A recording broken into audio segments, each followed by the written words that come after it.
कि 500 साल बाद अयोध्या में राम जी का भव्य नव्य मंदिर निर्मित हुआ।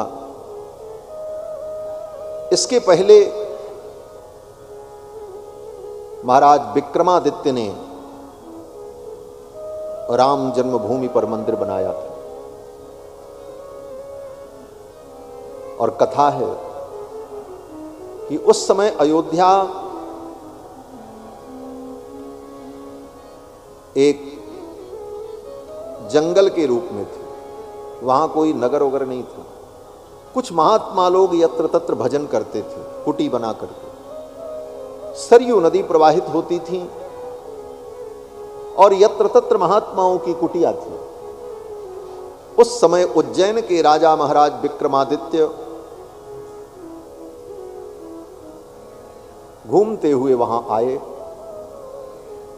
और रामनवमी का दिन था, राम जन्म महोत्सव का दिन था। विक्रमादित्य आए और अपने घोड़े को सरयू जी में पानी पिला रहे थे। तब तक उन्होंने क्या दृश्य देखा कि एक व्यक्ति काले रंग का, काले घोड़े पर काला कपड़ा पहने हुए, उसके आभूषण भी काले थे, घोड़े पर बैठा हुआ आया बड़े वेग से और सरयू में प्रविष्ट हो गया। और घोड़े के सहित वो सरयू में गया और सरयू में डूब गया। और अगले ही क्षण वो घोड़े के सहित फिर निकला, लेकिन अब रंग बदल गया।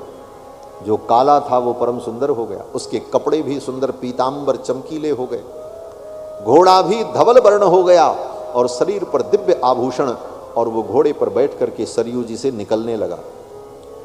विक्रमादित्य को बड़ा आश्चर्य हुआ, ये कैसी घटना है। आकर के उस व्यक्ति से पूछा, आप कौन हैं? अभी आप आए तो काले रंग के थे, आपका घोड़ा भी काला था, कपड़े भी काले थे, और इसमें डुबकी लगाते ही आपका ये दिव्य रूप हो गया। आप कौन हैं और इस भूमि का क्या प्रभाव है? तो उस घुड़सवार ने कहा, वो घुड़सवार कोई और नहीं था, तीर्थराज प्रयाग थे। तीर्थों के राजा प्रयाग घोड़े पर बैठ करके आए थे सरयू में स्नान करने के लिए। तीर्थराज प्रयाग ने कहा, मैं समस्त तीर्थों का राजा हूं, प्रयाग हूं। सारे तीर्थ जो हैं मेरी प्रजा हैं, मैं उनका राजा हूं। तीर्थों में लोग जाकर के जब स्नान करते हैं, दर्शन करते हैं, तो उनका पाप उसी तीर्थ में छूट जाता है। तीर्थ में जाने वाले व्यक्ति पाप से मुक्त होकर अपने अपने घर चले जाते हैं, लेकिन उन पापों के बोझ से वो तीर्थ जो है बोझिल हो जाते हैं। और वे तीर्थ जब उन पापों से बोझिल हो जाते हैं तो अपने पापों को लेकर के वो सारे तीर्थ माघ के महीने में, मकर मास में प्रयाग में आकर के वो अपना तीर्थ, अपना पाप मेरे पास छोड़ करके चले जाते हैं। माघ मकर गत रवि जब होई, तीर्थ पति आव सब होई, मज्जहि सादर सकल त्रिवेणी। और जब सारे तीर्थराज प्रयाग के दरबार में आकर के अपनी हाजिरी लगाते हैं, माघ के महीने में मकर राशि पर जब सूर्य होते हैं, तो वे सारे तीर्थ पाप मुक्त हो जाते हैं और फिर अपने अपने देश को चले जाते हैं। अब वो सारा पाप कहाँ आ गया? बोले प्रयाग में आ गया। तीर्थराज प्रयाग कहते हैं कि उन समस्त तीर्थों के पाप से जब मैं बोझिल हो जाता हूं, वो पाप मेरे सिर पर इतना भार बन जाता है, तो उस पाप से मुक्त होने के लिए मैं रामनवमी के दिन अयोध्या आता हूं, और अयोध्या सरयू में जब स्नान करता हूं तो मैं पवित्र हो जाता हूं। विक्रमादित्य महाराज प्रसन्न हो, इतनी महिमा सरयू की। तीर्थराज प्रयाग यहां आकर के स्नान करके इस दिव्यता को प्राप्त करते।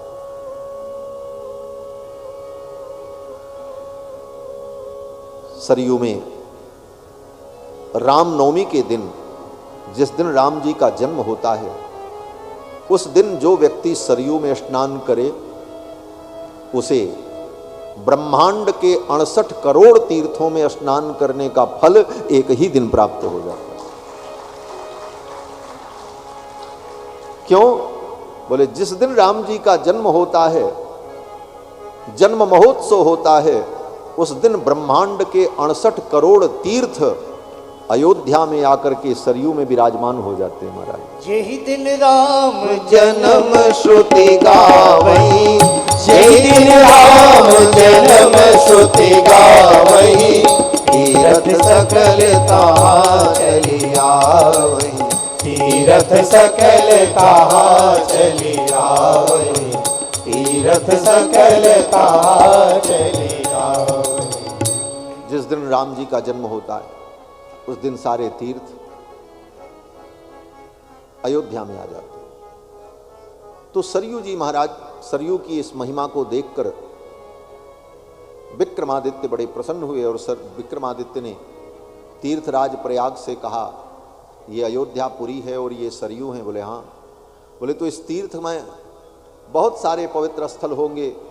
तो तीर्थराज प्रयाग ने ही विक्रमादित्य जी को बताया कि यहां से इतनी दूरी पर आप अपने धनुष से नापते हुए जाओगे तो वहां पर जो स्थान मिलेगा वो राम जन्मभूमि है।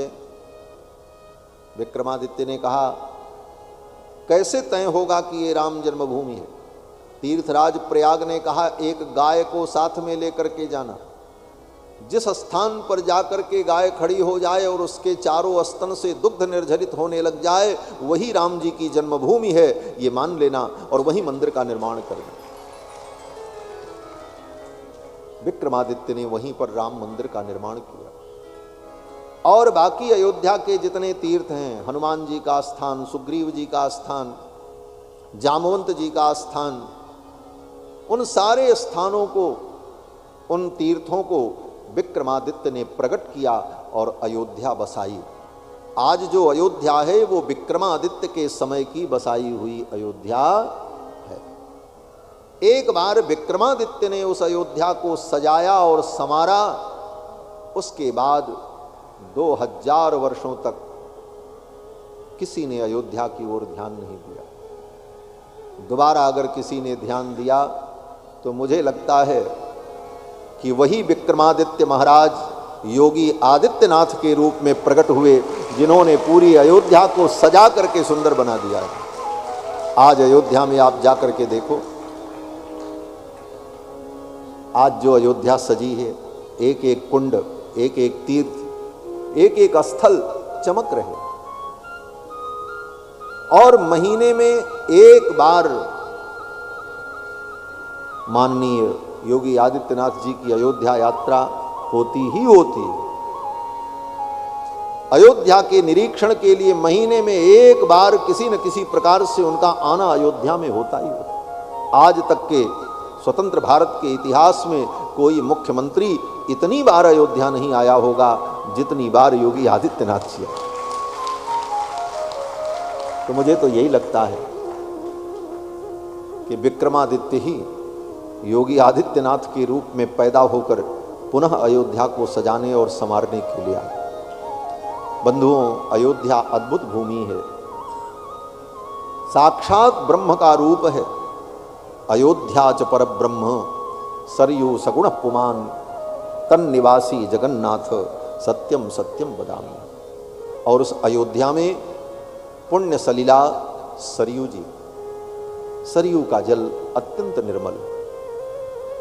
आज भी अन्य नदियां प्रदूषित हो गईं। आज गंगा को प्रदूषण से मुक्त करने के लिए अभियान चलाना पड़ रहा है। नमामि गंगे जैसी योजनाएं चलाई जा रही हैं सरकार के द्वारा, फिर भी गंगा का प्रदूषण दूर नहीं है। यमुना, बोले यमुना तो एक बार दूषित हुई तो गोविंद कृष्ण ने उनको शुद्ध किया। विलोक्य दूषिताम कृष्णाम कृष्ण कृष्णाहिना विभु, भागवत में कहते।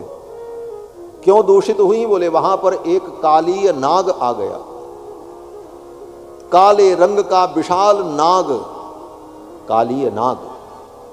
उसने जमुना जल को दूषित कर दिया तो भगवान कृष्ण ने उस कालीय नाग को वहां से हटाया और जमुना को शुद्ध किया। विलोक्य दूषिताम कृष्णाम कृष्ण कृष्णाहिना विभु। लेकिन द्वापर युग में तो एक कालीय नाग था। आज तो कितनी बड़ी बड़ी फैक्ट्रियों के नाले जो नाग के रूप में काले काले, वो आज आकर के जमुना में मिल रहे हैं और जमुना दूषित हो रही। तब तो एक काली नाग था, आज तो इतने नाले,